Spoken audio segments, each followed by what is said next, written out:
Erev Tov Chavrim, I'm Stephen Ben-Nun. You're watching Israeli News Live. And by the way, I am still working on this Planet X video that we'll be doing on our news, an investigative report, in fact. And those of you, though, that may be sitting on the edge of your seat because there's much report about this thing appearing in March 26th of 2016, keep in mind there is, or there was, I should say, he died a number of years back, I believe it was in 1999, and a Chilean astronomer who also calculated and followed this, as he called it, a comet planet for 40 years. It does have 3 different speeds that it travels at, so it makes it nearly impossible to get an accurate time of when the Planet X would actually pass by. I do believe, though, however, it is clearly a judgment sign of God. It's spoken of in Revelation, and I'll be bringing out a new verse for you as well. Don't want to mention it as of yet, saving it for this investigative work we've been doing. But another reason why we see people like Bob Fletcher, who mentions that it could come by in 2015, 2016, 2017. It's very difficult to determine exactly because of what speed is it traveling now and how long would it take to get here. Just in some rough calculations that we did, we see it to come around 2017, closer to 2018. But there again, this is one of the reasons why there's a huge window of the time frame originally, 2013 to 2020. And you also got to keep in mind, biblically speaking, your 2 witnesses still have to come. The events that follow the Planet X seem to fall more in line with judgment after the death of the 2 witnesses. It's one of the things that we lean to as well. So try not to be too nervous as we prepare this report. We'll be looking at this very objectively, but very seriously as well. And hopefully we'll be interviewing not only Bob Fletcher, but as well Gil Broussard as well. Now, we are looking at another news broadcast tonight of something that appeared on RT News, and then we delved much deeper into this story, and we entitled it, United States Serious About a War with Russia. And that's very much true. And you're going to find out that Russia, although they're trying to avert a war with the United States, they're also getting very tired of what they're going through as a result of the U.S.'s pressure on them. Let's take a look at a little bit about this. RT News reported on today, on January 26, 2016, Lavrov policy of restraining Russia continues. High time to drop it, he states there. In the article here, he states also, the U.S. and the EU are still pursuing a dangerous policy of restraining Russia, including the NATO military buildup near its borders. That's the Russian borders, that is.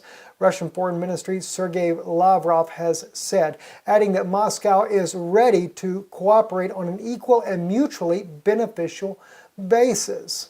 Now, you're going to find out as we go through this investigative report, what he's speaking about there is that the United States is just trying to take all the natural resources of the world, gathering the lands for themselves, as it is written in the Humane Gospel. Something I find very interesting, at least if you take it of nothing less than a biblical prophetic prophecy, that is. But anyhow, it states here that they want it to be beneficial, mutually beneficial basis. And Russia, having a deal signed with Bashar al-Assad for Syria, it's imperative that Russia not lose this, or that Russia does not allow Bashar al-Assad to step aside, or if at least if there's another one that takes his place, that they are in favor of Russia. Otherwise, the United States would get full control of all the oil and gas in the Middle East completely. The policy, he says here, of restraining Russia continues, though it is high time to drop this policy and file it in the historical archives, Lavrov told a media briefing in Moscow. Sounds like to me that he's trying to give a one last opportunity to drop this before we end up into an all-out war in the Middle East that could easily spiral out of control and even be upon U.S. soil. Says also in the same article, our Western colleagues say sometimes that there will be no more business as usual with Russia. And I'm confident that statement is absolutely correct, Lavrov stated as well there. And he went on to elaborate a little bit more. He knows that there's never going to be the same relation that Russia once had with the United States after the Cold War. That's very obvious as well. There's been prophecies about Russia, the communism, being reestablished once again. Very interesting what we're going to see in the coming days here. Continue on in the article. It says Western countries are still trying to accrue one-sided benefits, even attempting to punish us for conducting an independent international policy, Lavrov said. Of course, we take that into account in our actions, but that's not our choice. That seems to be very much leaning towards war, if you ask me, just from that observation. As he said, it's not our choice. So he's letting you know, building a case, even as Putin has built the case quite eloquently over the last few months. And what's also interesting is that we're seeing less and less of Putin speaking out, but more and more the foreign minister Lavrov. NATO, he says, built up near Russia's border is short-sighted, the Russian foreign minister said, that added that Moscow would keep an eye on the concentration of military potential in neighboring countries. It is becoming a major issue for Russia. Not only, though, is it on that border there, but also in the Middle East as well. It's another place Lavrov had concern with. Now we see the counterproductive and dangerous policy in relations with Russia, including the buildup of NATO's military potential near our borders and the creation of global European Asian segments of a global U.S. missile defense, Lavrov said. Well, we know that the United States is doing war games there with Japan in the sea there. We also know that it is being, and from what it seems like, that Foreign Minister Lavrov, Sergei Lavrov, implicated the possibility that the U.S. will use North Korea testing a so-called nuclear weapon, or even bigger, a hydrogen weapon. But they're accusing North Korea of this, and Russia seems to indicate that perhaps this is not what really happened, but it is only justifying this case in order to be able to put nuclear weapons in South Korea, something that Lavrov said cannot happen and will not be accepted in the region there. As we can see, it looks like the young man here, the Kim Jong-un here, looks more like a video game player if you ask me. It says on here also in the same article, Moscow is not sure that Pyongyang tested a thermonuclear device on January 6th. It was actually a thermonuclear test that would mean that the UN resolution introduced stiff restrictions on supply of nuclear materials to North Korea is not working, that Pyongyang is still managing to acquire what it needs for its military nuclear program, Lavrov said. So anyway, so with all these different issues that we see reported here in RT News, what else is going on? It's going to surprise you. It's already been reported on different media outlets here just in the last few days and even the last week or so. There is a military buildup on Syria's northern border there. Russia as well as the United States both building military bases in Syria. And they're not very far from each other. In fact, the U.S., their military base that they're building will also be able to launch attack helicopters. Turkey is concerned that Russia plans to invade, and they're preparing by sending tanks and troops on their own border as Russia begins to strengthen up. In today's Zaman, on today's Zaman.com on January 22nd, 2016, Turkish authorities reported having intelligence suggesting that Russia might be preparing to establish an air base close to Turkey's border with Syria, a step likely to deepen tensions that flared between the two countries after Turkish warplanes downed a Russian fighter jet in November last year, according to a report. A Russian delegation led by Lieutenant General flew to the northern Syrian town of Kamishli, right across the border from Nusaybin in southeastern Turkey on January the 16th. A news report published in the Hariyet Daily said, quoting unnamed security sources.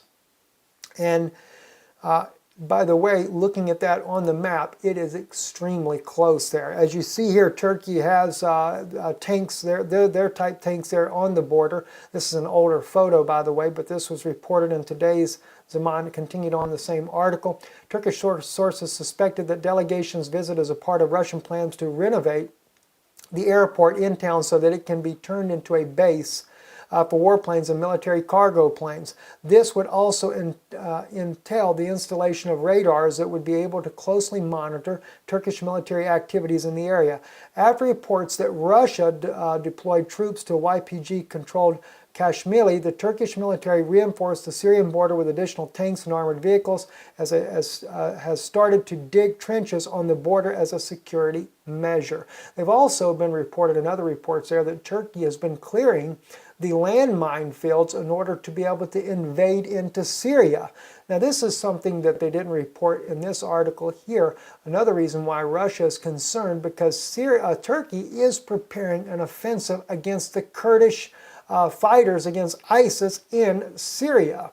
Very serious issue to say the very least there, and not to mention as well, it is basically on the border of genocide that Turkey is doing to the Kurdish population in its southern borders there. They have prohibited many journalists from going into this particular area as well.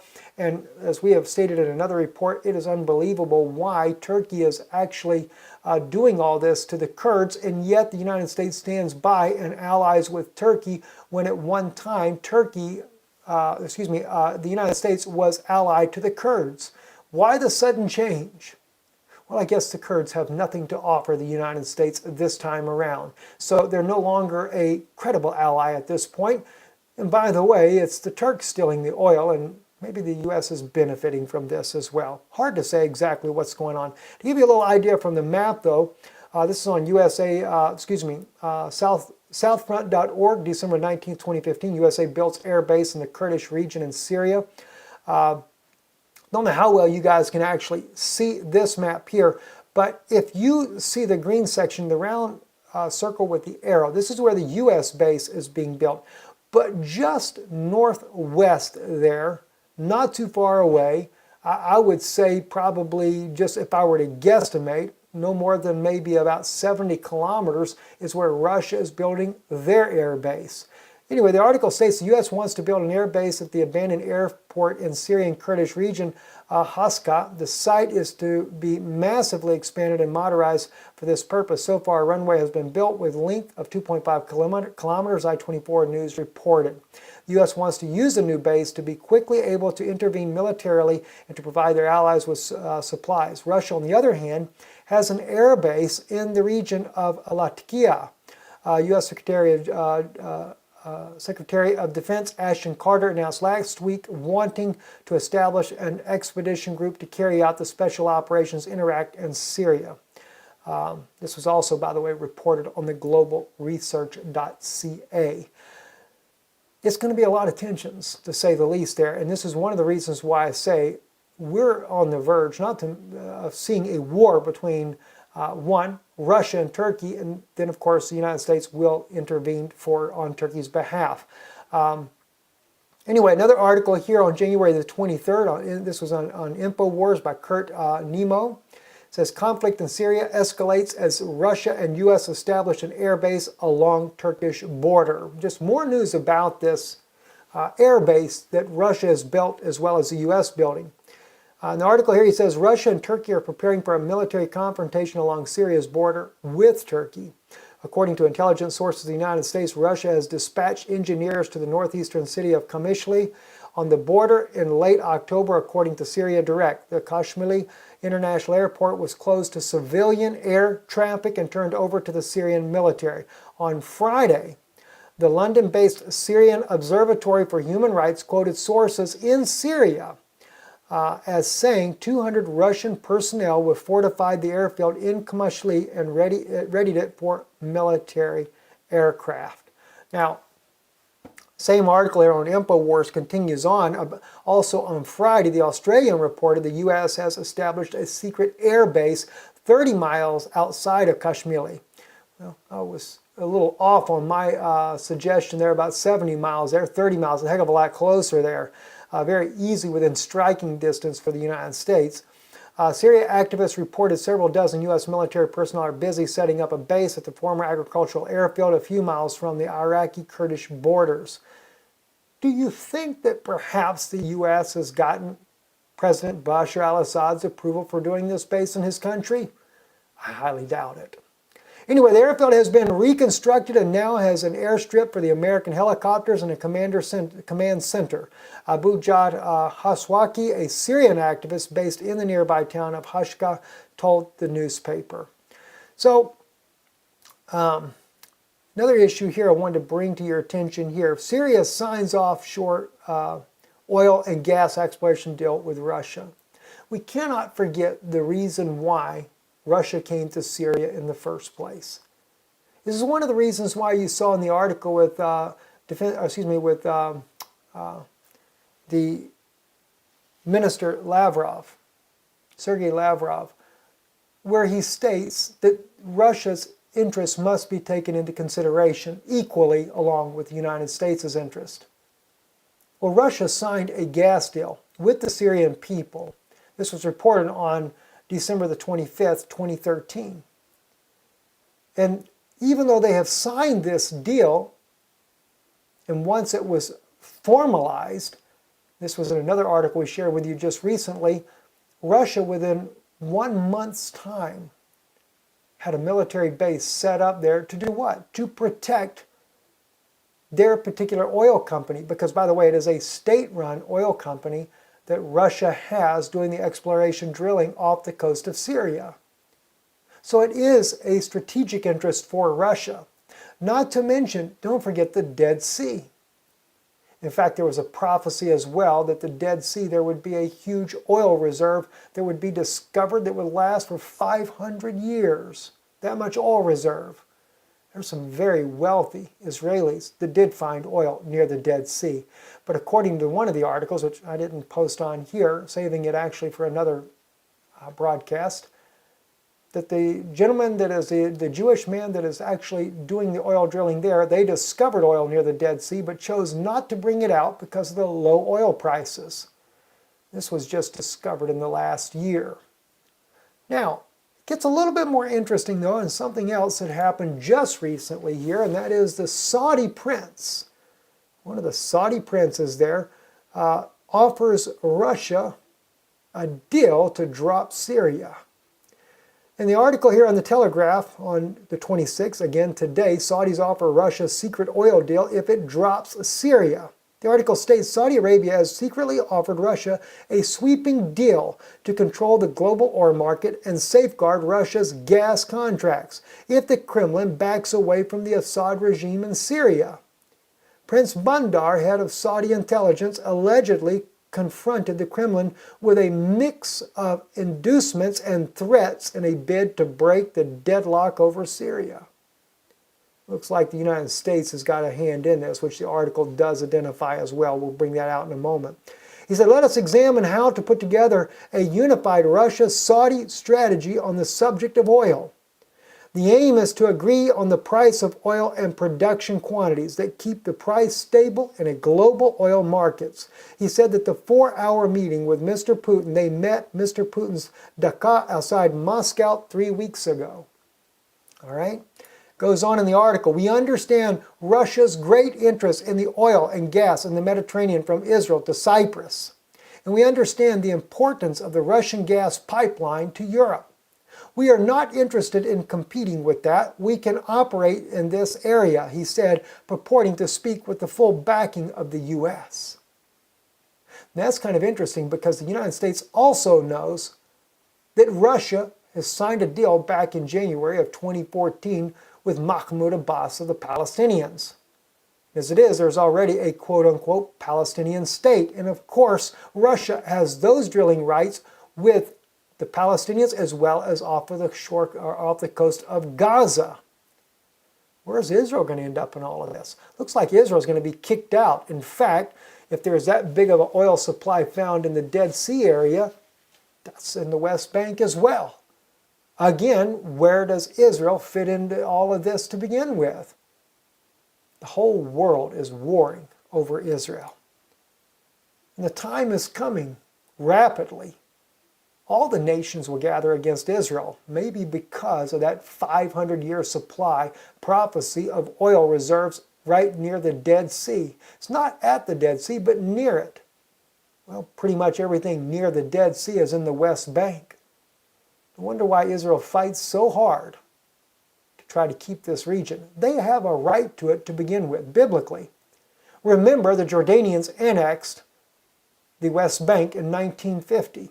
Totally illegal to do because it was already by the British mandate given to the Jewish people as a homeland. Both everything that is called the West Bank as well as even territory that Jordan is under Jordanian control today east of the Jordan. All this land has been stolen. Of course, in the War of Independence, they took it from Israel. The international community, though, never sided with Israel. They sided with the Palestinians. And of course, why? Because the Vatican knows that they get more leverage with the Muslims. They're easier to buy out, that is. So things are going to really heat up in the very near future. Will Russia take this deal? And what's very interesting, another thing I didn't put in the article here tonight, is that Russia actually has been stated in a recent article about allowing Bashar al-Assad to seek asylum. Is that because he's considering taking the deal that the Saudis are proposing with U.S. backing? Only time will tell in the very near future. Or is Russia going to at least take retaliation on Turkey for what it did to Russia? Don't really know. Anyway, we'll watch and see just how this plays out. In fact, our broadcast on Planet X will be going into these things as well. It may surprise you what another possibility lies with about the fight for this territory. I'm Stephen Ben-Nun. You're watching Israeli News Live. Shalom.